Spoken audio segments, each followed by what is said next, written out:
Hi friends, I'm Kim Adamski. I'm here with MPowerment on this live broadcast with Representative Jeff Currey from East Hartford.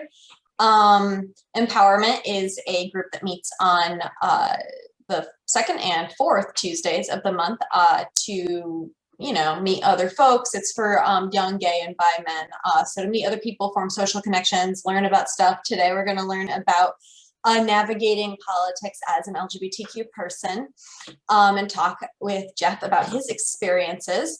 And just to let you know, Health Collective is at 1841 Broad Street in the south end of Hartford, and we do have MPowerment, and as well as services like sexual health, HIV prevention, STD testing, etc. For those joining us who are new, and for those who are back at our Zoom MPowerment, which bummer that we're not in person again, but I'm really glad you guys are here. It's good to see you all.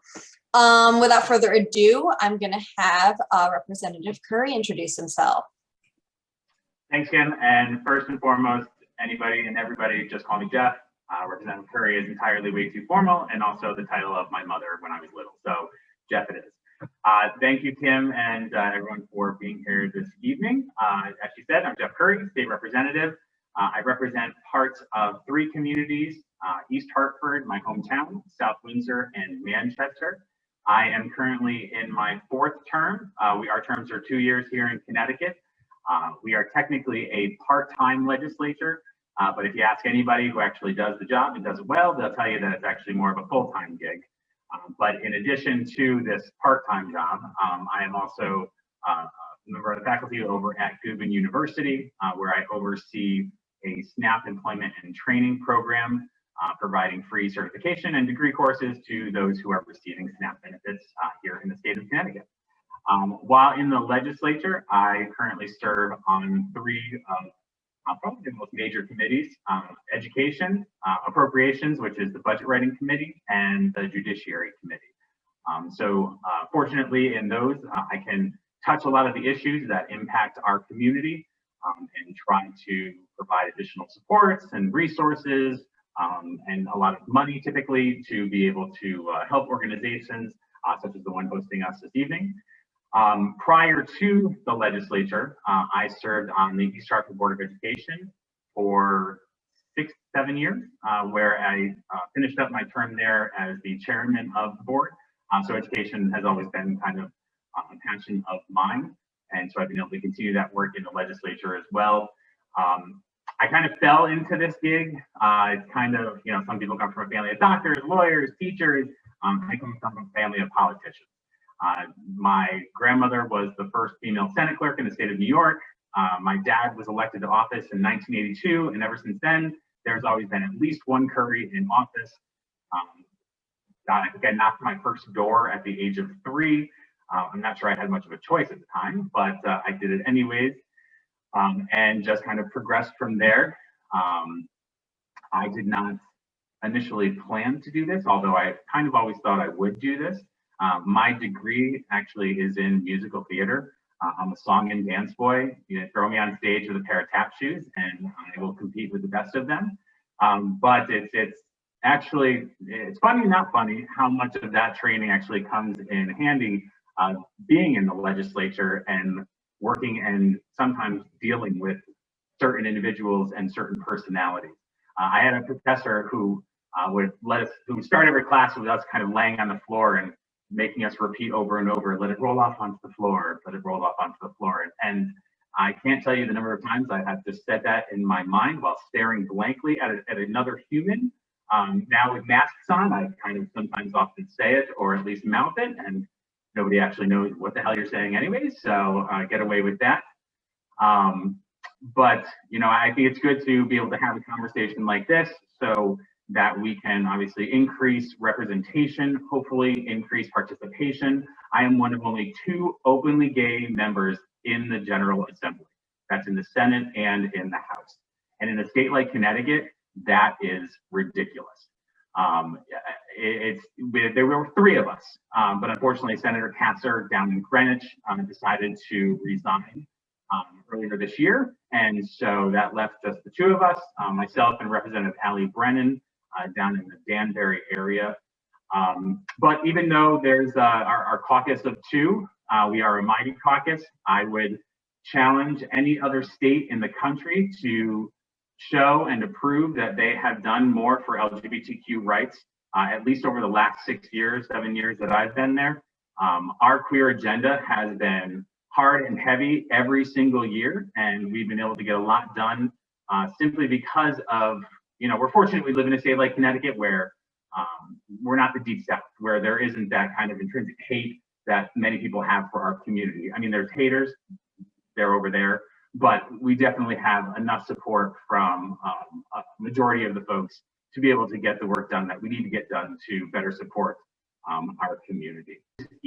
Many of us come into this gig not knowing anything about it. Like I said in the beginning, I had a different kind of scenario, as this is kind of what my family did, so I had a better understanding. But we have members who come in and don't know how to navigate the system, don't exactly know how to actually get legislation passed. They simply come from the advocacy end of things and want to turn that advocacy into true action. The only qualification for this job is that you're born, and you're 18. That's literally all you have to do. Mm-hmm. And if you are willing to listen, you're willing to learn, you're willing to have difficult conversations, you're willing to understand that things are personal, but you can't take them personally. Mm-hmm. That really kind of helps you navigate the whole process and get better accustomed to this kind of involvement at this particular level. Awesome. So shout out to Manchester Gage. No, I said shout out to Manchester for Gage. Oh, so what was the first ever political office that you held, Jeff? Not like student council or something. Yeah, we won't go back that far in the mid-90s. The first elected office was the Board of Education. Prior to that, I was appointed to the Inland and Wetlands Commission in Hartford, and that sounds just as exciting as it probably sounds to all of you.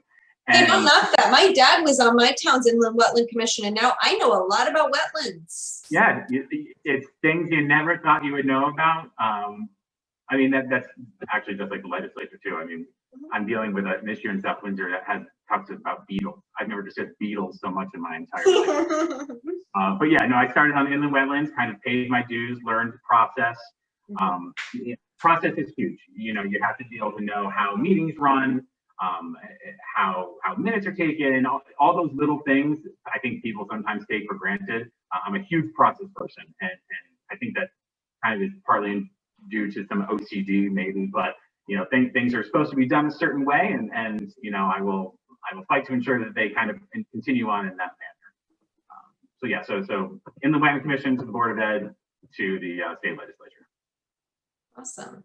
So back to LGBTQ policy, we're saying that Connecticut does a really good job with that compared to other states in the United States, definitely.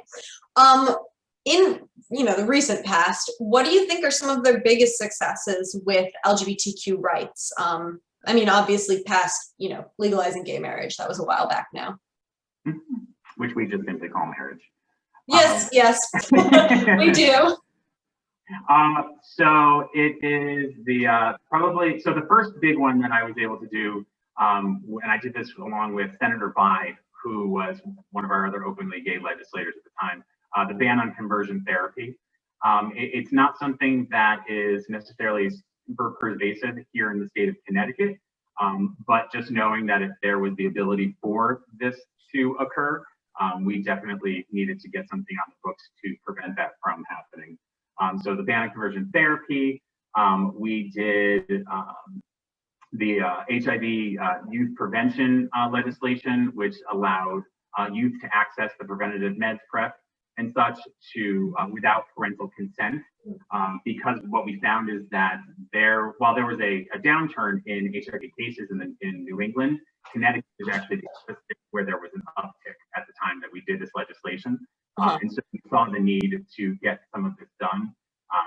Anytime you talk about parental control, some people completely freak out. So that one had a lot of difficult conversations in order. Oh yeah, same with things like Plan B and abortion and stuff like that. Yeah, Exactly. And unfortunately, right now with COVID going on, we aren't one of the states that actually, people over 12 can actually just walk into a clinic and get a vaccine. They still need parental consent here in Connecticut, where they don't in other states. Hopefully we can do something to change that. We also created the country's first statutorily created LGBTQ Health and Human Services Network, and secured $500,000 in 2 years prior to this budget and the upcoming 2 years in that. And essentially that was done to bring the heads of all the kind of LGBTQ organizations around the state. Connecticut is so small, and it's so crazy that there are such deserts in whether it's the northeast corner, the northwest corner, where there's just no LGBTQ safe spaces, supports, resources, things like that. So this money is supposed to be going towards organizations in the forms of like mini grants and such to be able to kind of close some of those gaps, fill some of those holes throughout the state of Connecticut. Another one that we were proud of was the trans inmate legislation. Passed a few years ago. We worked alongside our partners at GLAD, which have partnered with us on a number of pieces of legislation. And we actually now have the strongest legislation with regards to the fair treatment of inmates who are trans, to ensure that they are placed properly, that they are searched properly by the proper staff, and first and foremost, taking them into consideration before anything else. So that was a huge one for us. Yeah, that's great. I mean, obviously law, it's good to have that basis, but I mean, also you need to, work with the general community to create an accepting community. So do you have any thoughts on how we can talk to our friends and neighbors and work in the community to, I guess, uphold the spirit of the legislation being passed? Everything we do is rooted in relationships, I think, and education. And because like terms and definitions, and it's so fluid that once people think that they have it and they know it, it changes.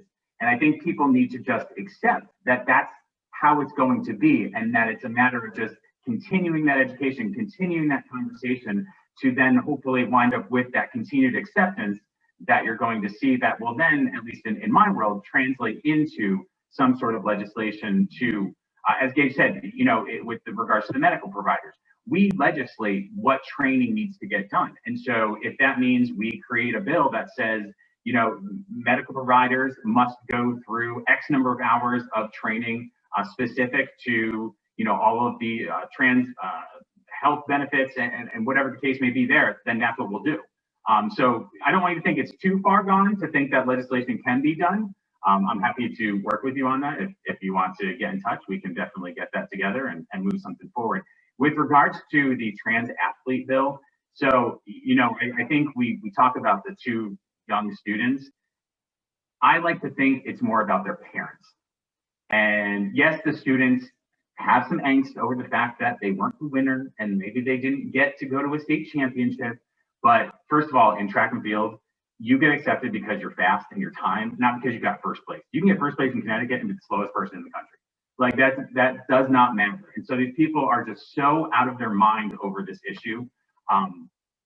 And that translated, as you said, Gage, to this last year being the most anti-LGBTQ year, the most pieces of legislation proposed countrywide. It is 2021. Like, that's bananas that is still happening right now. But all of that legislation that was proposed here in Connecticut did not even make it to a public hearing in any of our committees. I will burn the place down. If I have to lay over railroad tracks, that is not happening if I'm in that building. And so, if and luckily we have the kind of support of our colleagues and those also who are in leadership, to be able to kind of put that stuff to the side and let the haters kind of hate from the periphery. Now, speaking of haters, some of us are more sensitive than others. I will fully admit to being a very sensitive person. I think to be a politician, a lot of people think you cannot be sensitive. Now, I'm not saying whether or not that's true. I don't know, but obviously, regardless, you're going to deal with a lot of haters because that's just the nature of politics, right? So how do you, A, deal with that, respond to that, and B, keep yourself emotionally safe? So it's kind of transitioned over the last like decade or so because of social media. And so a lot of like, if we're gonna say like use the term haters, so all of the haters are going to, or majority of them are simply going to be on there. They're just keyboard crusaders. So many of these people have the biggest mouths and the strongest fingers, but when they get in front of you and they're in person, they are so scared to actually say what it is that they put out on social media. I mean, I can see them at home typing something and they're like, yes, but like, you're so ridiculous. Like, if you really give a shit about something, then actually pick up a phone, have a conversation with me, because I'm willing to have that conversation. But if you aren't, then shut up. Like, it's just shut up. But if I have to, and I do, deal with people who are going to have opinions that may not be shared by me, those are good conversations to have, because sometimes you're going to find and be able to cherry pick something from that conversation that maybe, oh, okay, I didn't see it from that point of view, or maybe that actually idea would make something better. So you can't just simply write people off because they're just so ridiculous. Sometimes you do have to hear them through, but yeah, sometimes you just let them talk and you smile. I mean, it's as simple as that. Unfortunately, with masks on, you can't. Well, fortunately, because I do not have a poker face, so I wear everything up here. So I let you know exactly how I feel. But yeah, just have the conversation and let me get it out of their system. So it's kind of a manner of picking which hill to die on. Exactly. Yes, and don't ever let it be one of those. Yeah, I'm sure all of you guys have gotten into angry arguments on the internet. The thing to remember too is that so many of these people, they don't care about the truth; they care about the win. And they think because they're the loudest or most obnoxious that they've won. Mm-hmm. And that's why sometimes you just have to walk away from it. But yeah, if they want to seek truth, have the conversation. Yeah. And we've all been that person we hate too. So I think it's important to have a little empathy and see why they feel that way and what they're coming from. Because usually somebody has some other thing going on. Like, for example, I was thinking with the issue with trans folks competing in sports. I mean, isn't part of the issue maybe that like the idea that in order to get into college you have to be the best at sports? Isn't part of the issue the extreme importance that we put on high school sports instead of letting kids having fun? So there's like other issues there that people may not realize that are affecting them. And so as a result, I try to like kind of think about that and be empathetic towards them to the extent that I can. How do you recommend somebody who hasn't gotten that politically involved get involved in politics? I mean, there's a bunch of, obviously different organizations that are supporting the LGBTQ population throughout Connecticut, and they all have their kind of own advocacy arm. So there's always a chance of, volunteering for those organizations. It's also as simple as, finding out who your local town chair is, whether you're a Democrat or Republican, and picking up a phone and talking to them to see how you can get involved in that manner. I can tell you that the town committees, they're finally going through some transition. I don't consider myself young anymore. I'm 42 years old. So, but I'm probably one of the more younger folks in the room of 100 people on our Democratic Town Committee in East Hartford. And, it's the octogenarians are, taking the oxygen out of the room sometimes. And I think we need to get a better diversity of voices, I guess, within those conversations. So yeah, pick up the phone, find out who those folks are, see if there's a way to just attend a meeting. Honestly, right now it's a little easier too because everything is virtual. So I know, like myself, I'm kind of that introvert extrovert. So I'm very nervous in going into new spaces, and this actually kind of makes it a little easier. There's no pressure where you have to go and stand next to somebody and talk to them and make weird, odd conversation until a meeting starts. So this is kind of a better time to be able to dip your toe into something like this. So, obviously we hear a lot about national politics and also state politics, but you mentioned local politics.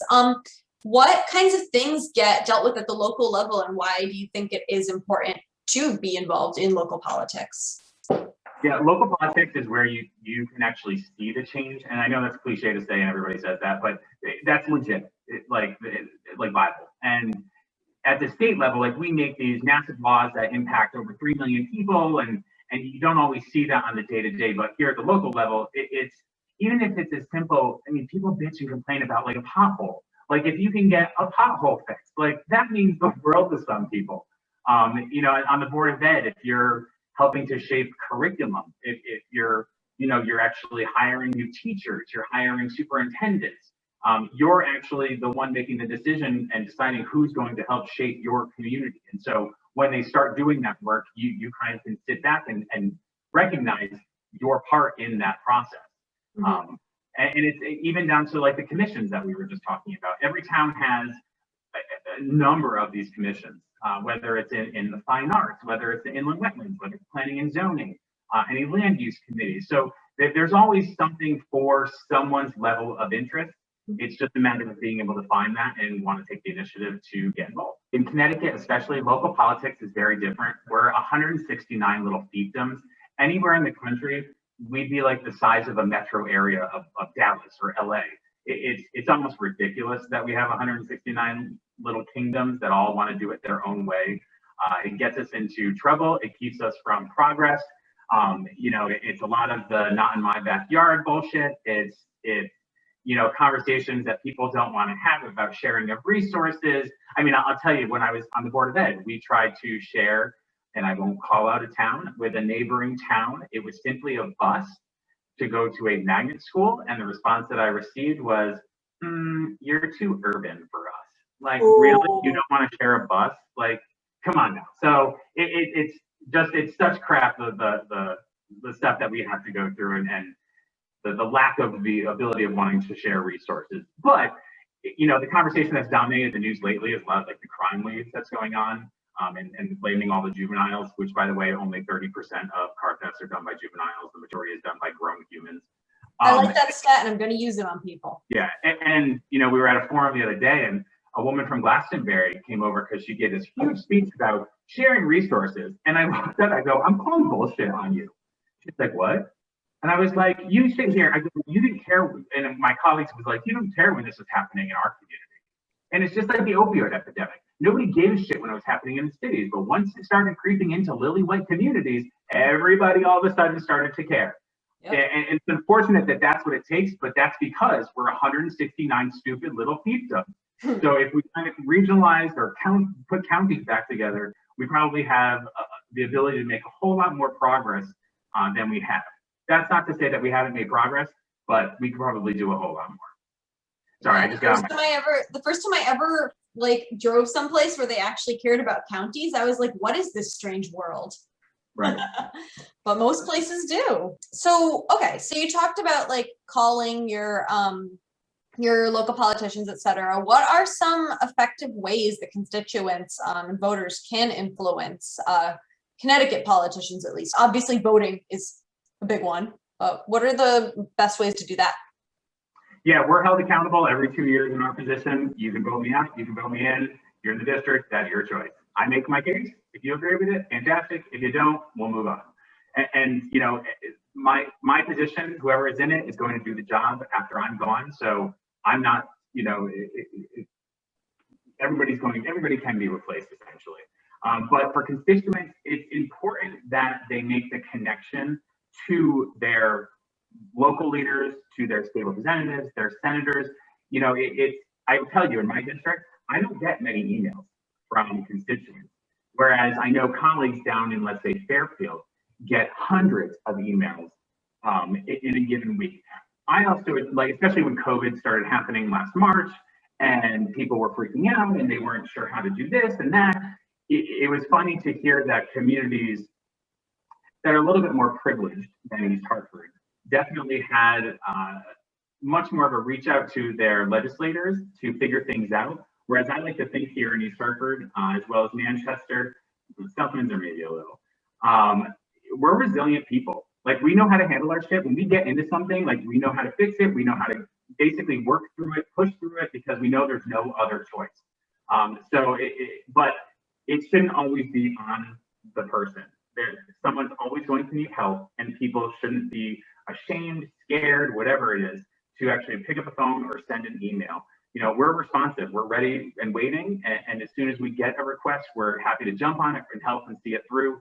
Sometimes we're not completely successful, but we'll get it as far as we can and hopefully resolve the issue. But first and foremost, Google who your legislators are, and even send them an email. Like, you know, if you say you just moved to West Hartford recently, Renew registered voters usually get a card in the mail from their local legislator just to say, you know, this is who I am, this is my contact information. So it's important to find that information. Yeah, the Connecticut General Assembly is CGA. So if you Google CGA CT, you'll be able to go onto that website, and there's actually a Find Your Representative link, and you can just type in your address, your town, and it'll pull up who everybody is in your community that represents you, at least on the state and national level.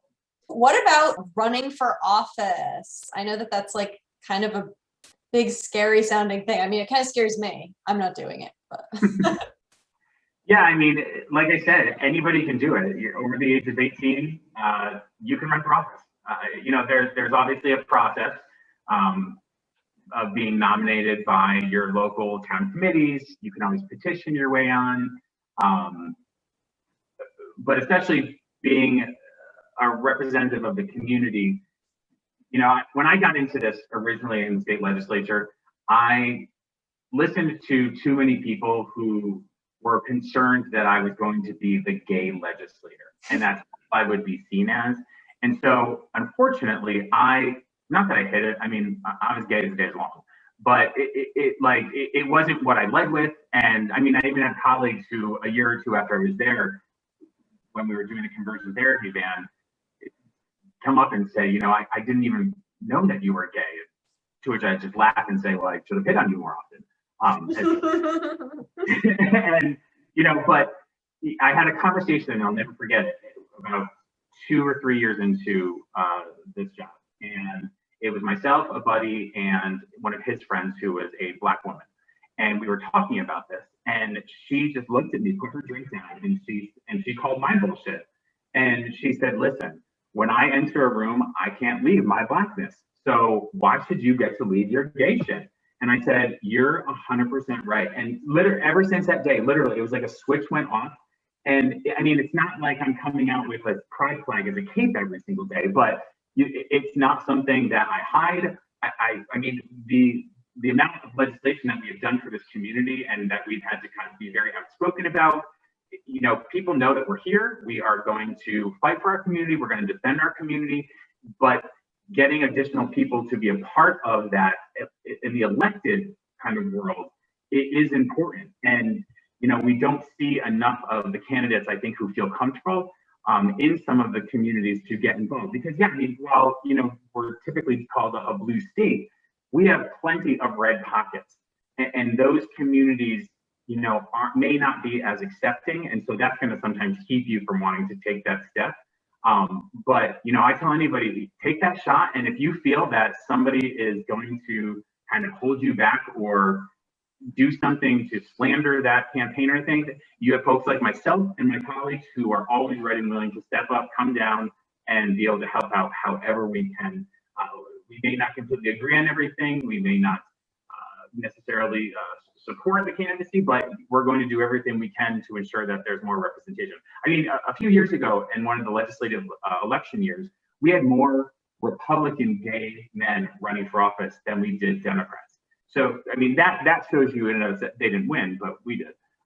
But that shows you kind of, you know, where we are and where hopefully we're going. But it's tough taking that first step. But you just have to know that there are people such as myself, my colleagues, the people who are, you know, sitting here today willing to have this conversation, who I would hope would kind of step up and be able to help. Mm-hmm.